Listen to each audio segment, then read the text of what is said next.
కృపది creations నల్లబాటితో కాసేపు 50 సంవత్సరాల నా సాహితీ సేవ స్వర్ణోత్సవ సమయంలో భాగంగా ఈరోజు మీరు మానవత్వపు సూక్తులు అనే శీర్షికలో ఒక మంచి సూక్తి వింటారు. వినండి మరి. కుట్టిన చీమను మనిషి చంపేస్తున్న విషయం మరో చీమ చూసి కూడా భయపడదు. వాహ్! కుట్టిన చీమను మనిషి చంపేస్తున్న విషయం మరో చీమ చూసి కూడా భయపడదు. అదే మార్గంలో వెళ్ళి తనూ కుట్టి చచ్చిపోతుంది ఆ మనిషి చేతిలో.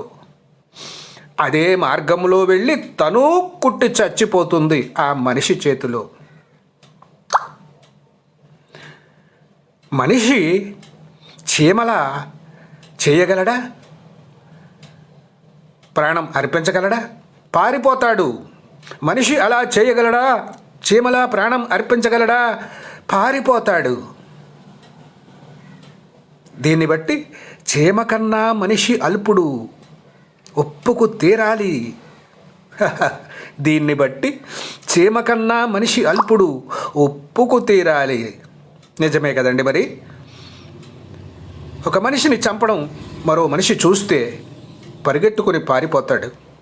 అంతేగాని వెళ్ళి పోరాడి రణమో శరణమో తేల్చుకోడు, పారిపోతాడు.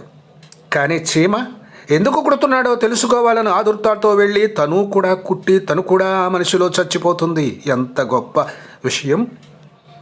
మరి దీన్ని బట్టి చీమ గొప్పదా, మనిషి గొప్పవాడా? ఒప్పుకుందామా? Thank you.